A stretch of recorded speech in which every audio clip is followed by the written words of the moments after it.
Nous allons passer à la suite des présentations, donc avec Dr Julie Schuller, pharmacien aux hôpitaux universitaires de Strasbourg.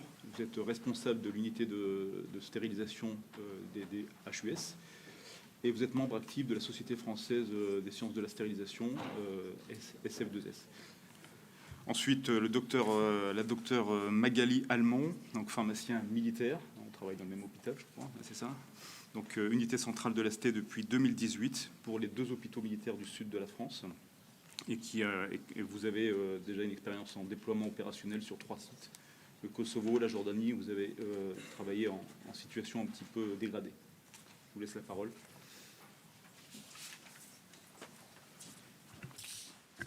Merci, bonjour à tous. Attends, juste mon diaporama. Donc effectivement, nous travaillons aujourd'hui sur la stérilisation et puis on va vous faire part de ce secteur qui est peut-être un peu moins connu dans la prise en charge des situations SSE.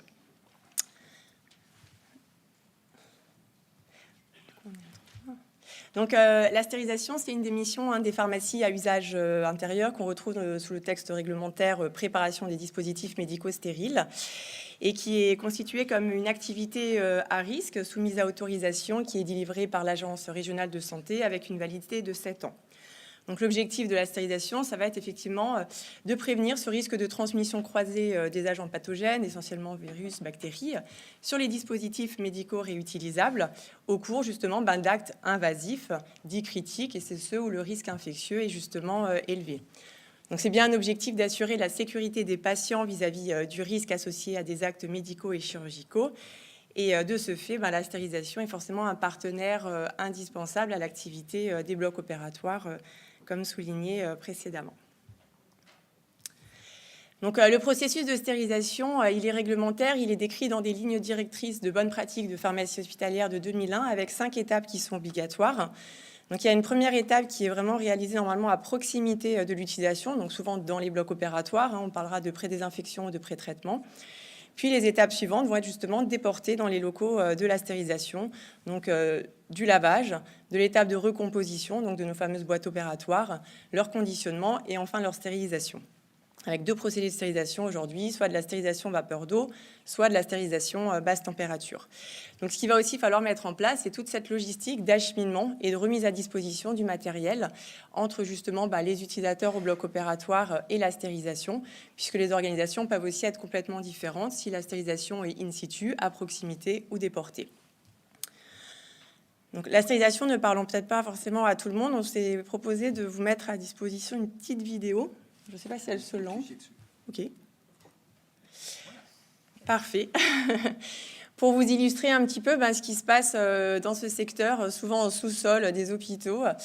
Donc vous voyez, là, c'est du matériel chirurgical qui a été utilisé au bloc opératoire, qui est acheminé par un système automatisé donc, sur l'un de nos sites de stérilisation et qui est pris en charge là, en zone de lavage.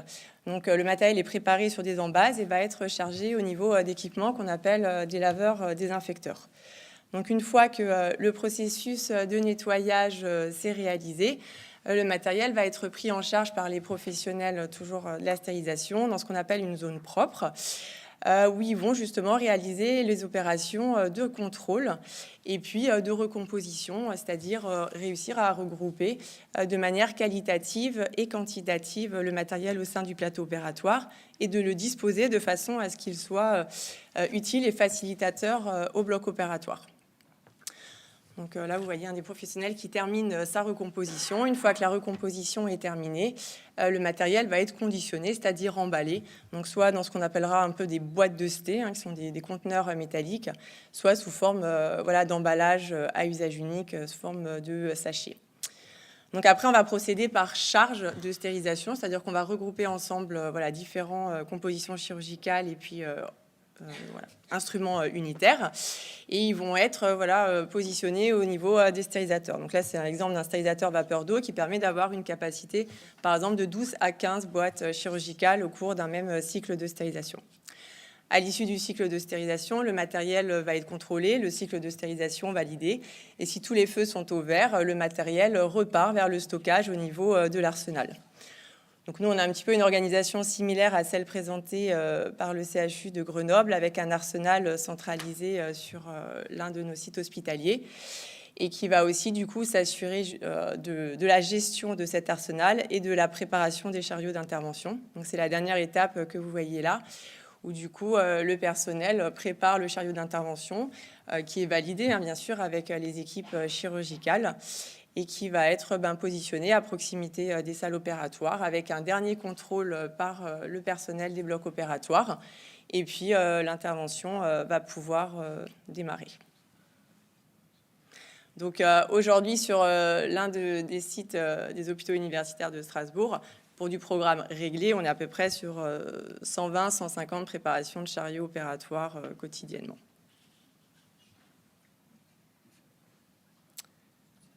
Du coup, je continue. Donc, en une dia pour vous présenter justement notre organisation hospitalière. Donc, on a deux principaux sites de stérilisation. Donc, l'hôpital de Haute-Pierre, c'est celui qui est plutôt en périphérie, et l'hôpital civil qui va se retrouver au cœur de la ville de Strasbourg. Donc, on a 55 salles d'opération qui sont réparties sur ces sites hospitaliers, ce qui correspond à plus de 60 000 interventions chirurgicales par an. Et on a la chance d'avoir deux sites de stérilisation qui sont justement positionnés in situ, donc à proximité des blocs opératoires sur les deux principaux sites hospitaliers, avec une logistique qui est complètement automatisée par le système des AGV. L'ouverture du site de stérilisation principal est H24 en semaine, et on a uniquement 2 nuits de fermeture le week-end, ce qui permet d'avoir une réactivité par rapport à l'organisation des blocs opératoires. Et vous voyez que c'est quand même des équipes conséquentes, puisqu'on a 90 ETP qui travaillent au sein de nos locaux.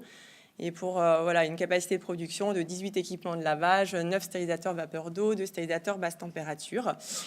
Et puis pour le rendre un peu chiffré en activité journalière, vous voyez qu'on a à peu près 500 à 650 compositions chirurgicales qui sont recomposées et restérilisées chaque jour.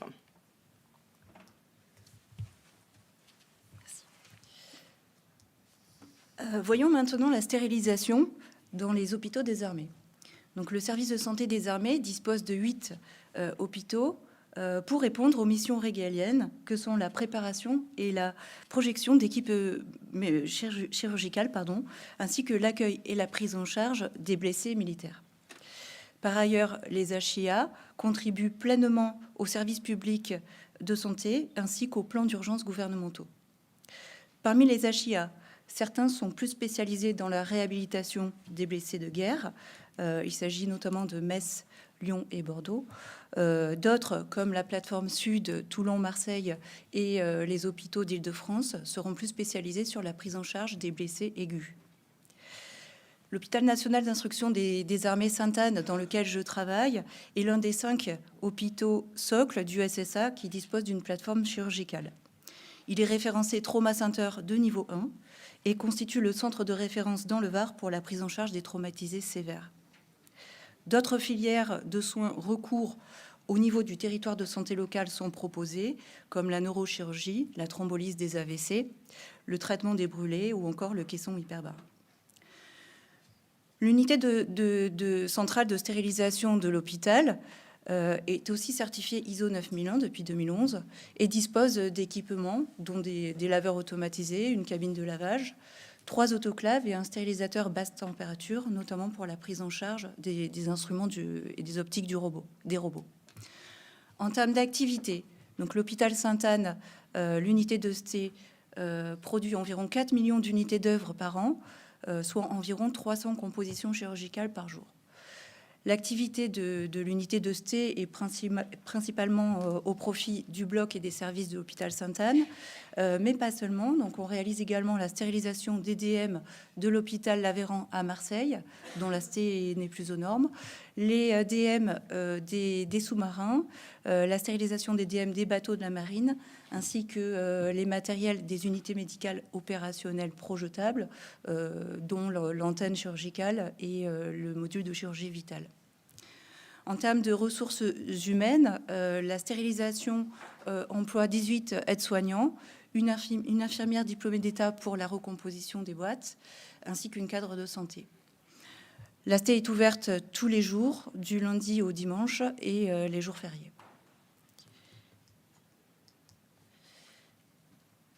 Souvent située donc au sous-sol, comme l'a dit Julie, et souvent méconnue, la stérilisation n'en demeure pas moins une unité stratégique.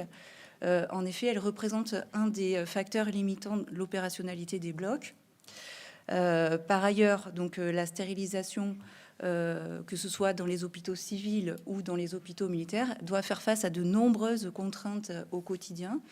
Donc, tout d'abord, la dimension réglementaire. La stérilisation doit respecter un cadre réglementaire et des pratiques professionnelles et des référentiels donc très stricts.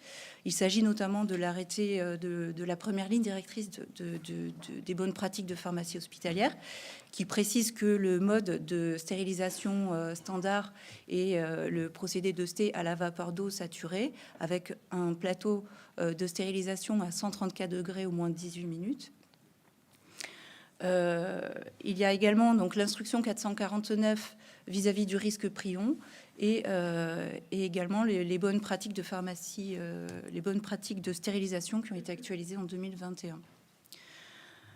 Par ailleurs, donc, conformément à la réglementation, les temps de process en stérilisation sont incompressibles et les délais de retraitement des dispositifs médicaux réutilisables sont souvent longs, allant en routine de 6 heures à plus de 12 heures, selon la complexité des boîtes. Donc, la première étape de la stérilisation a lieu au bloc opératoire, c'est l'après-désinfection.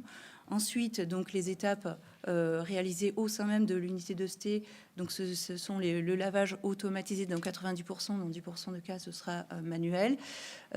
Ensuite, le séchage, le conditionnement et la recomposition des boîtes qui est plus ou moins complexe selon leur composition.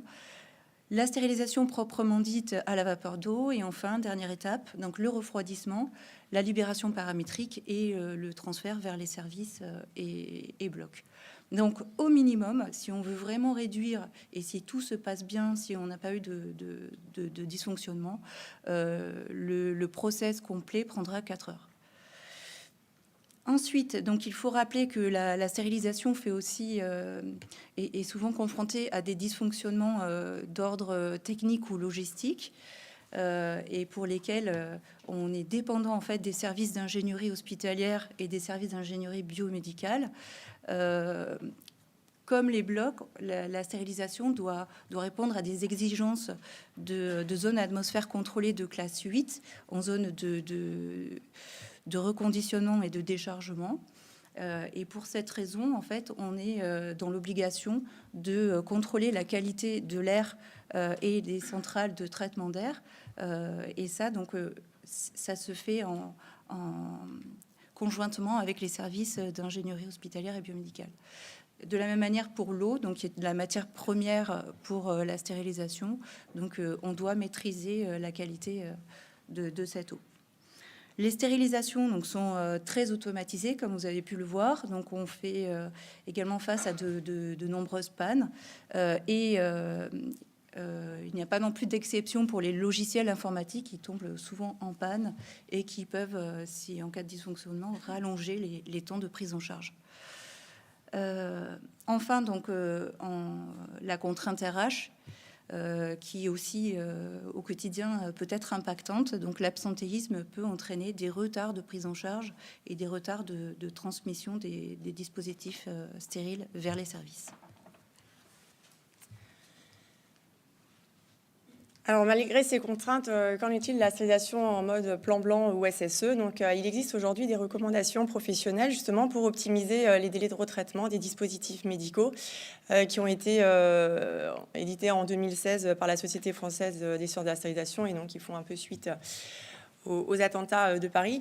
Donc, l'objectif, c'est bien de diminuer les délais, mais tout en préservant en fait le niveau de sécurité et la balance bénéfice-risque favorable pour le patient. Alors, dans ces recommandations, on retrouve en préambule des recommandations, on va dire, plutôt générales. Voilà, d'avoir une organisation efficiente pour le rappel des professionnels, d'avoir des moyens logistiques efficients ou en tout cas qu'on peut mettre en œuvre, L'importance justement des listings de ces compositions chirurgicales. Il faut qu'elles soient définies, il faut qu'elles soient à jour, il faut qu'elles soient partagées, notamment avec les blocs opératoires. Et puis cette notion aussi d'anticipation des dates de manifestation et de priorisation justement de boîtes critiques ou de boîtes qu'on a pu identifier justement indispensables dans un contexte SSE. Sur le processus de stérilisation en lui-même, quelques recommandations à dire un petit peu plus spécifiques pour essayer justement de limiter cette pénurie de composition chirurgicale. Donc ces recommandations permettent effectivement de s'affranchir déjà de la première étape obligatoire du process. Donc voilà, en supprimant l'étape qui doit être réalisée directement au bloc opératoire de pré-désinfection, de prendre en charge du coup le plus rapidement le matériel en ST, de conserver tout de même le nettoyage automatisé pour gagner une sécurité et une efficience de notre process, mais pouvoir recourir à du nettoyage manuel, on va dire, pour tout ce qui va être contenant, justement pour garder la capacité de production de la stérilisation. D'avoir une mobilisation RH et adaptée justement et compétente pour tout ce qui va être recomposition et conditionnement des boîtes qui nous intéressent. Et puis sur le process de ST, voilà, la possibilité de s'écarter un petit peu de ces recommandations françaises et de ce cycle, on va dire, de 134 degrés avec un plateau de stérilisation de 18 minutes. Donc souvent, c'est des cycles de ST qui durent 1 heure à 1h30, enfin plus souvent 1h30. Et d'utiliser en fait ce qu'on appellera un cycle flash, qui peut être déjà un plateau raccourci à 5 minutes et qui peut également raccourcir la phase de séchage. Donc on peut voilà, gagner facilement une demi-heure sur des cycles qui sont préprogrammés mais qui ont aussi été du coup validés et qualifiés dans les stérilisations. Conserver la traçabilité reste du coup indispensable. Donc, dans le cadre en fait, de cette présentation, on a souhaité mener une petite enquête flash justement auprès des responsables de stérilisation des 18 établissements de santé de référence régionaux. On a pu avoir 14 réponses, donc 72% à cette enquête. Et pour la faire, on va dire, synthétique, on a un petit peu axé les questions sur le fonctionnement, l'existence d'une procédure SSE, la définition et la connaissance de listes de composition chirurgicale SSE, la mise en œuvre, ou en tout cas la formalisation d'un processus de ST SSE, et puis la réalisation voilà, d'exercices Novi sur la période. Donc vous voyez qu'il y a quand même plus de 60% des établissements qui ont une ouverture H24 en semaine dans ces établissements de santé régionaux de référence et avec des ouvertures souvent les samedis et les dimanches, donc ce qui permet quand même d'avoir une couverture assez importante des stérilisations par rapport à l'activité chirurgicale. 10 pharmaciens nous ont dit qu'effectivement, il existait une procédure SSE qui était formalisée au niveau du service pharmacie stérilisation. Vous voyez après qu'on retrouve seulement 7 responsables de ST qui nous disent effectivement avoir connaissance d'une liste de composition SSE qui serait justement à prioriser en cas de déploiement. Et quand on arrive sur le processus de stérilisation, vous voyez qu'il n'y a plus que 4 finalement stérilisations qui eux ont mis en place, on va dire, un cycle flash de stérilisation et ont travaillé justement un processus de stérilisation adapté en situation sanitaire exceptionnelle. Par contre, ce qui est plutôt positif, c'est qu'il y a beaucoup d'établissements qui réalisent régulièrement des exercices Novi qui ont été réalisés entre 2024 jusqu'à janvier 2026 plus récemment. Mais par contre, la stérilisation n'est pas toujours mobilisée. Des fois, on s'arrête aux portes du bloc opératoire. Chez nous, au niveau des hôpitaux universitaires de Strasbourg, donc comment on a décliné en fait la mise en œuvre du plan blanc au niveau de la stérilisation. Vous voyez que dès le départ, en fait, on a l'alerte précoce de la pharmacie, puisqu'il existe aujourd'hui aux US un système de rappel automatisé Mencorn via le SAMU, qui est déclenché justement pour le plan Novi avant même le déclenchement du plan blanc.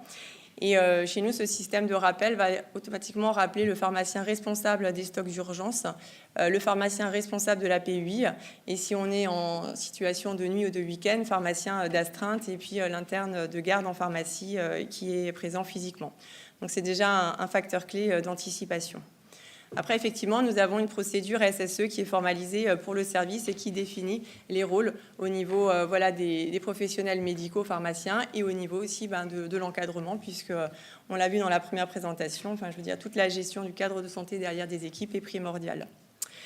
Les listes de composition ont été définies par les blocs opératoires et partagées avec la stérilisation.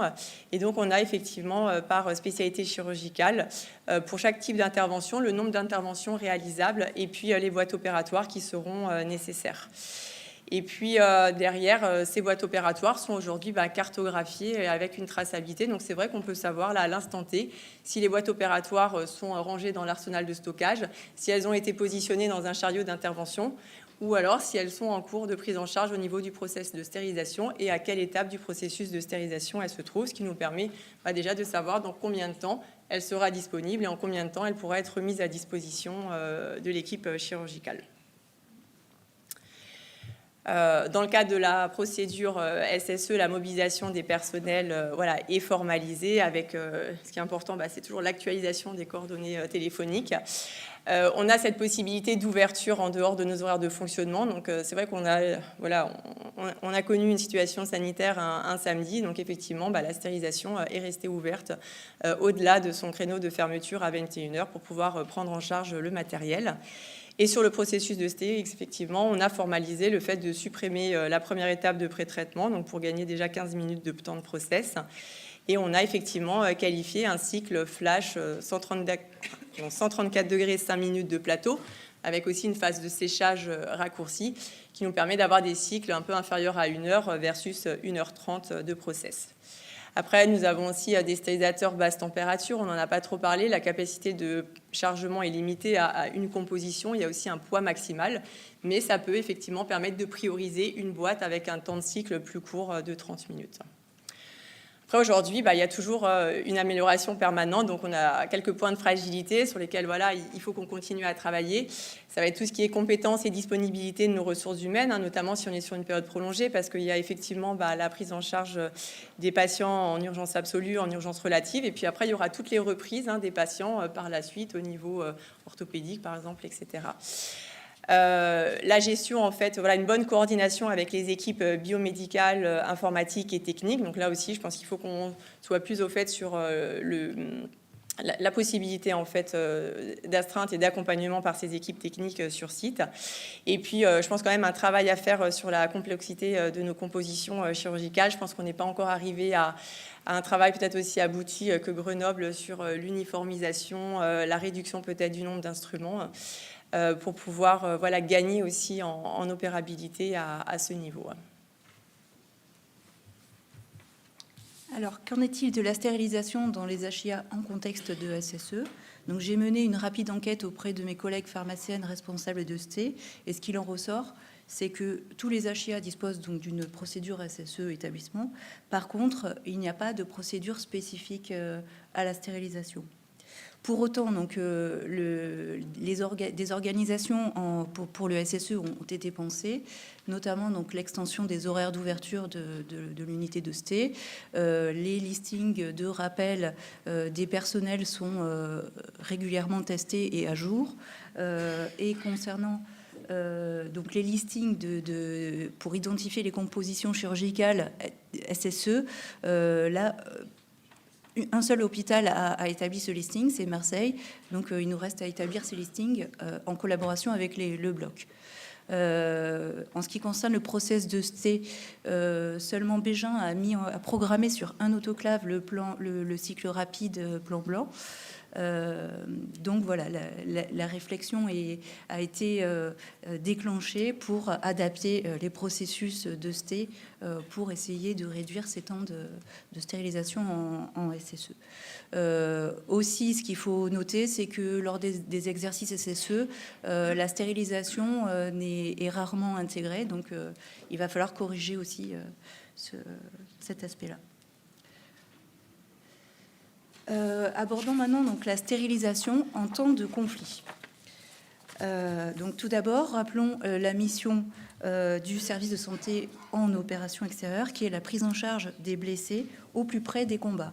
Donc, pour cela, des équipes médico-chirurgicales sont projetées au plus près des blessés et une chaîne santé complète et autonome est déployée pour garantir aux blessés les meilleures chances de survie et de récupération fonctionnelle. D'où l'intérêt donc de la stérilisation dans le soutien logistique santé, afin de traiter le matériel réutilisable au plus près des interventions. Donc la stérilisation avec des autoclaves de paillasse est présente dès le rôle 2, qui correspond à la prise en charge médicale et chirurgicale primaire en antenne. Donc il faut rappeler que le rôle 1, c'est la plus petite structure de soutien médical en zone de conflit, c'est le poste médical. En rôle 3, donc type groupement médico-chirurgical, un module technique de ST sera déployé. Il est conçu pour fournir une qualité de stérilisation équivalente à celle des hôpitaux. Et en rôle 4, enfin, donc il s'agit des unités de stérilisation hospitalière. Prenons l'exemple de la stérilisation en rôle 2 type ARCS. Donc, depuis 2020, l'antenne de réanimation et de chirurgie de sauvetage est un outil de soutien médico-chirurgical des forces, agile et mobile, capable de prodiguer pendant 48 heures et en autonomie un haut niveau de prise en charge en soins critiques et en traumatologie sévère, pour 16 blessés maximum. La stérilisation donc, s'intègre dans ce dispositif au niveau de la zone de déchocage, juste avant le bloc chirurgical.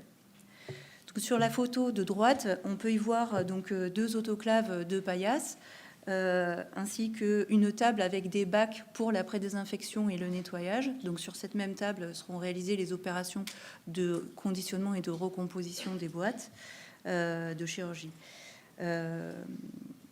Donc tout est optimisé. Les cantines qui ont servi au transport de tout le matériel sera réemployé pour des tables ou des supports. Donc vous voyez, c'est contexte OPEX, on est sous tente. Voilà le contexte. Donc ainsi, la stérilisation en OPEX utilise actuellement des autoclaves de paillasse type Matashana M30B. Le procédé de stérilisation utilisé est la stérilisation à la vapeur d'eau saturée, qui est donc le mode de stérilisation de référence en raison de son efficacité prouvée sur les agents transmissibles non conventionnels et les spores des bactéries les plus résistantes. Aussi, donc la même réglementation, les mêmes procédures ainsi que les mêmes pratiques seront appliquées en opération, donc les mêmes procédures qu'en milieu hospitalier. Donc de la pré-désinfection jusqu'à la libération des DM stériles. Donc la seule différence, c'est que le lavage sera entièrement manuel. Donc en 1 heure, l'autoclave de paillasse est capable de stériliser 2 boîtes de chirurgie en même temps. Donc, quelles sont les contraintes en OPEX, quelles sont les contraintes de la stérilisation en opération extérieure? Donc, tout d'abord, elles sont liées au contexte et à l'infrastructure. Les personnels projetés sont dans une situation de guerre, donc le plus souvent en contexte d'urgence. Les espaces sont très exigus, avec une architecture des structures qui ne permet pas une marche en avant. La qualité environnementale est souvent difficile à maîtriser, avec peu ou pas de traitement de l'air et un approvisionnement en eau qui peut parfois être compliqué. Donc on voit sur la photo des bidons d'eau déminéralisés.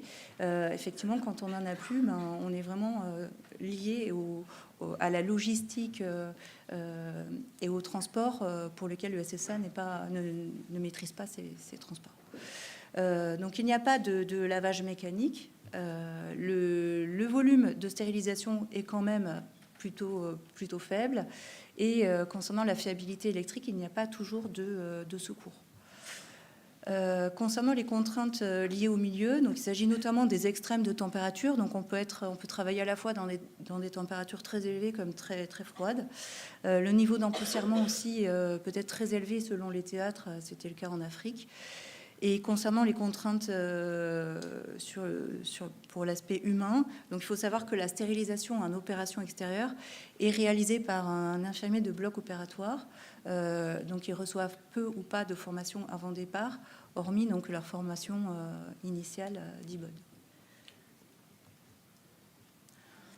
Donc pour conclure sur la résilience en stérilisation, il s'agit donc d'un concept qui est partagé à la fois en situation normale comme en haute tension. En contexte de SSE, les leviers d'action de la stérilisation sont donc sur les horaires d'ouverture qui seront étendus des unités de ST, ainsi qu'une mise en place d'astreintes opérationnelles. Une adaptation de certaines étapes de process de ST pourra être mise en place. Donc on parlait du cycle flash ST. Au niveau personnel, donc, il va falloir régénérer les personnels de la stérilisation, et pour cela, on pourra s'appuyer sur les personnels de la pharmacie ou d'autres services, mais ceci implique donc une formation initiale sur la sté. Les flux entre le bloc et la stérilisation devront être optimisés. En plus, on pourra donc mettre en place une astreinte technique pour la maintenance des équipements en cas de panne, donc avec le SIB et SIH. Et enfin, des conventions pourront être signées avec les établissements partenaires. Et on peut penser aussi impliquer les établissements de deuxième ligne et pourquoi pas aussi les cliniques privées et voire solliciter les laboratoires de DM pour le prêt de matériel lorsqu'on sera à court. Donc, en contexte de conflit, la résilience en stérilisation s'appuie donc sur la capacité d'adaptation dans les en milieu et en conditions dégradées et sur la polyvalence des infirmiers de bloc opératoire.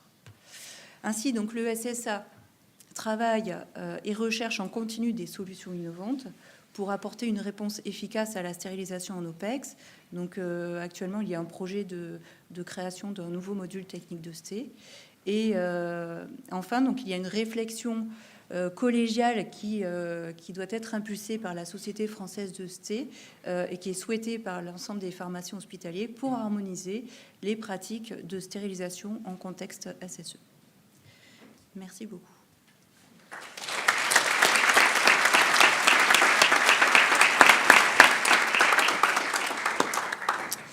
Merci beaucoup pour cette intervention. C'est un sujet très intéressant qu'on néglige un petit peu. Hein. Vous êtes toujours au -1, -2, on ne sait pas trop ce que vous faites, mais finalement, on se rend compte, on imagine bien qu'en cas de SSE, enfin, de ma vie, le système peut se gripper très rapidement. Je crois que le processus dégradé que vous évoquez, c'est le processus normal au Royaume-Uni, et qu'en Europe, on a augmenté les standards. Et ce qui est important...